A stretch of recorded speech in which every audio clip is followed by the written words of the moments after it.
Welcome back. I hope you are all fit and fine. I am also fine. Today we are going to practice short sentences. So guys, আশা করি তোমরা সবাই ভালো আছো এবং সুস্থ আছো। আজ আমরা কিছু শর্ট সেন্টেন্সেস প্র্যাকটিস করব। যে সেন্টেন্সগুলো আমরা ডেইলি ইউজ করে থাকি এবং আমরা যে 50 days English basic English series আরম্ভ করেছি, সেখানে দুটি ক্লাস দেওয়া হয়েছে। ক্লাস 1 এবং ক্লাস 2 তে আলোচনা করা হয়েছে verb, অর্থাৎ আপনি যদি ইংলিশে প্রপারলি কথা বলতে চান বা ফ্লুয়েন্টলি কথা বলতে চান, তাহলে আপনাকে অবশ্যই হেল্পিং ভার্ব গুলো ভালো জ্ঞান থাকতে হবে। কেননা আমরা বেশিরভাগ প্রশ্ন বা সেন্টেন্স তৈরি করে থাকি এই হেল্পিং ভার্ব দ্বারা। অর্থাৎ হেল্পিং ভার্ব গুলো কি কি? বি ভার্ব, হ্যাভ ভার্ব এবং ডু ভার্ব। আমরা বিগত দুটি ক্লাসে বি ভার্ব নিয়ে আলোচনা করেছি। সো আজকের ক্লাসের অবজেক্টিভ হচ্ছে সেই দুটি ক্লাসের উপর প্র্যাকটিস। অর্থাৎ আমরা এই দুটি ক্লাসে কি শিখেছি আজকের ক্লাসে আমরা দেখব। তাহলে আজকের ক্লাসে আমাদের অবজেক্টিভ হচ্ছে কি? Be verb am is are was were practice. Am is are was were, এগুলো প্র্যাকটিস করব। এম ইজ আর কোথায়? প্রেজেন্টে ব্যবহার করি, আর ওয়াজ ওয়ার পাস্ট অর্থাৎ অতীতে ব্যবহার করি। আমরা এই বি ভার্বের তিনটি ব্যবহার দেখেছিলাম। এক নম্বর কি? আইডেন্টিটি।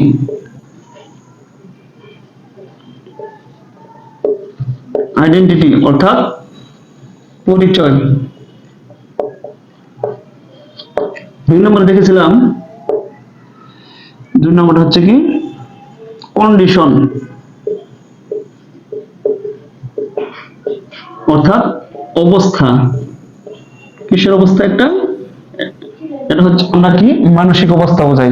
যেমন তুমি কি অসুস্থ, তুমি কি ফিট, তুমি কি দুর্বল, তুমি কি সিরিয়াস। আমরা এই ধরনের মানে মানসিক অবস্থার জন্য বলে থাকি সব এই verb am is are was were দিয়ে ব্যবহার করে থাকি। তাহলে আমরা 3 নম্বরে কি দেখেছিলাম? 3 নম্বর হচ্ছে কন্ডিশন। কন্ডিশন অবস্থা। লোকেশন অর্থাৎ স্থান। লোকেশন বলার সময় আমরা এগুলো ব্যবহার করে থাকি। যেমন তুমি কোথায় আছো, তুমি কি বাড়িতে আছো, তুমি কি ঢাকায় নেই।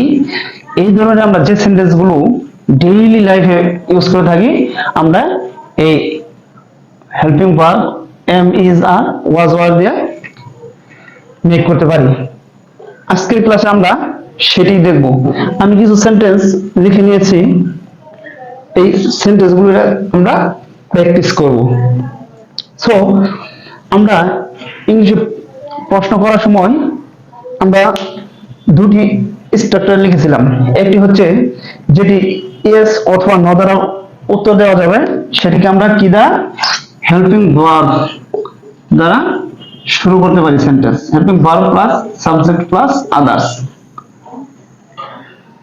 এবং যে প্রশ্ন উত্তর ইয়েস অথবা নোতে দেওয়া যায় না, সেটি আমরা ডব্লিউএইচ ওয়ার্ড অর্থাৎ WH word plus helping verb plus subject plus others. কিন্তু আমরা এই দুটি স্ট্রাকচারের মাধ্যমে আমরা মূলত প্রশ্ন করে থাকি। তাহলে আমরা দেখব উনি কে তোমার বন্ধু। আমরা অনেক সময় একজন লোকের দেখে প্রশ্ন করি একজনের সাথে আসলে যে উনি কি তোমার বন্ধু। তাহলে আমরা এই প্রশ্নটা কিভাবে লিখতে পারি? উনি কি তোমার বন্ধু। উনি বলতে কি? সে। সে কি তোমার বন্ধু। আমরা কিন্তু আমাদের বাংলা ভাষাটাকে বিভিন্ন ভাবে বলে থাকি। উনি কি তোমার বন্ধু, সে কি তোমার বন্ধু, এভাবে কিন্তু আমরা বলে থাকি। তাহলে উনি কি তোমার বন্ধু আমরা কিভাবে লিখতে পারি? আমরা প্রথমে কি এই আনসারটা কিন্তু ইয়েস অথবা নোতে দেওয়া যাবে। তাহলে আমাদের হেল্পিং ভার্বটা শুরু করতে হবে। তাহলে কি ই না, আগে আমরা লিখবো সাবজেক্ট। সাবজেক্ট অনুসারে যেহেতু এই এম ইজ আর ওয়াজ বসাতে হয়, তাহলে আমরা প্রথমে আগে সাবজেক্ট দেখি। উনি কি তোমার বন্ধু? তাহলে এখানে উনি, তাহলে সাবজেক্টে কি হি, তাহলে কি হি, তাহলে হি এর সাথে কি ও ইজ, তাহলে হি ইজ ইউর ফ্রেন্ড,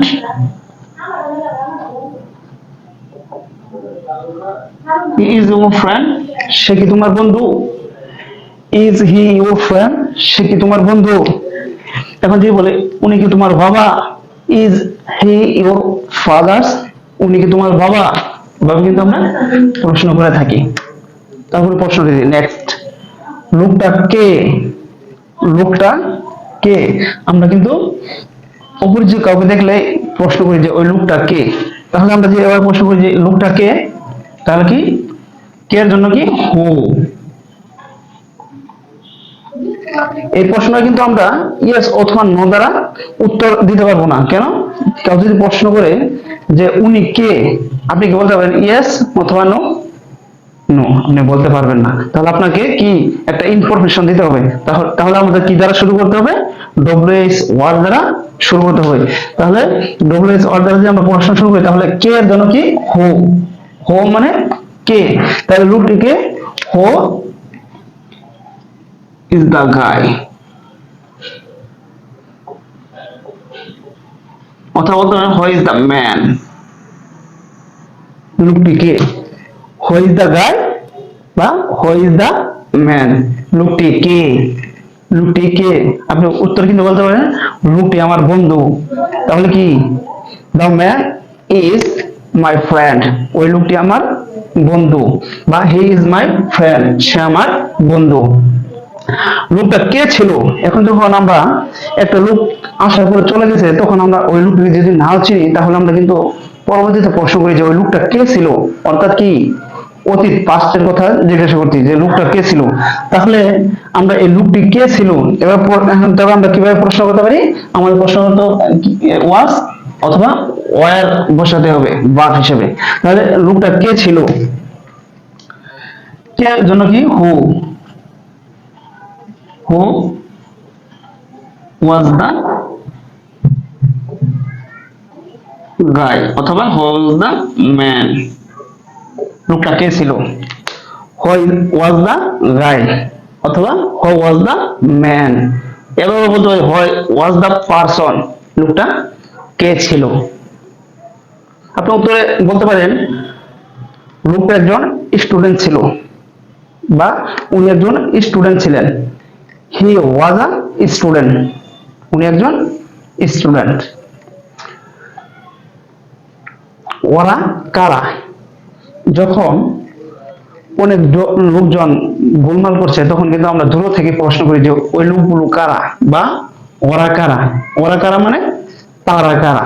তাহলে আমরা যদি এটাকে প্রশ্ন করি, কারার জন্য কিন্তু এই হুই হবে, হু।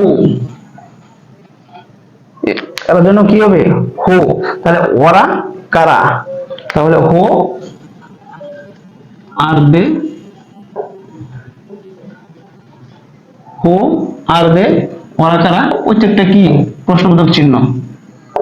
হু আর দে, হু আর দে, ওরা কারা। তুমি কি চিন্তিত? এই যে তুমি কি চিন্তিত, এটা কি একটা মানসিক অবস্থা, অর্থাৎ কন্ডিশন। তুমি কি চিন্তিত?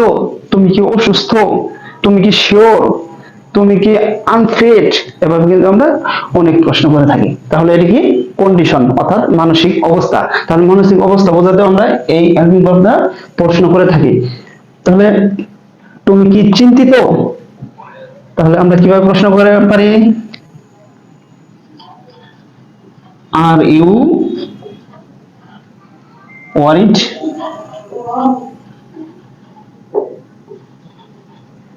Are you worried? তুমি কি চিন্তিত? তুমি কি চিন্তিত? Are you worried? তুমি কি চিন্তিত? আর উত্তর বলতে পারেন ইয়েস আই এম ওয়ারিড, আমি চিন্তিত। এখন যদি আপনাকে প্রশ্ন করা হয় আপনি কি অসুস্থ, are you sick, are you sick, আপনি কি অসুস্থ, আপনি উত্তর বলতে পারেন ইয়েস আই এম সিক, বা no I am not sick, আমি অসুস্থ নই, এভাবে প্রশ্ন করতে পারেন। নেক্সট, বাড়িতে কি কেউ আছেন? আমরা অনেক বাড়ির সামনে যে কিন্তু যখন কাউকে না দেখতে পাই তখন কিন্তু আমরা বাইরে থেকে বলি যে বাড়িতে কেউ আছেন। আমরা ইংলিশে কিভাবে বলতে পারি বাড়িতে কি কেউ আছেন? তাহলে আমরা বলতে পারি is there anyone at home, is there anyone at home, is there anyone at home, বাড়িতে কি কেউ আছেন? Is there anyone at home, বাড়িতে কি কেউ আছেন? বাড়িতে কি কেউ নেই? Isn't there anyone at home, isn't there anyone at home, বাড়িতে কি কেউ নেই? Isn't there anyone at home, বাড়িতে কি কেউ নেই? আমরা কিন্তু এবার প্রশ্ন করতে পারি। এখানে ম্যানেজার কে? আমরা বাড়ির ভিতরে জিজ্ঞাসা করছি যে এখানে ম্যানেজার কে? আমরা কাউকে খোঁজার জন্য যখন যাই যে এখানে ম্যানেজার কে, তাহলে এটা আমরা কিভাবে প্রশ্ন করতে পারি? এখানে ম্যানেজার কে, কে এর জন্য কি হু, তাহলে হু ইজ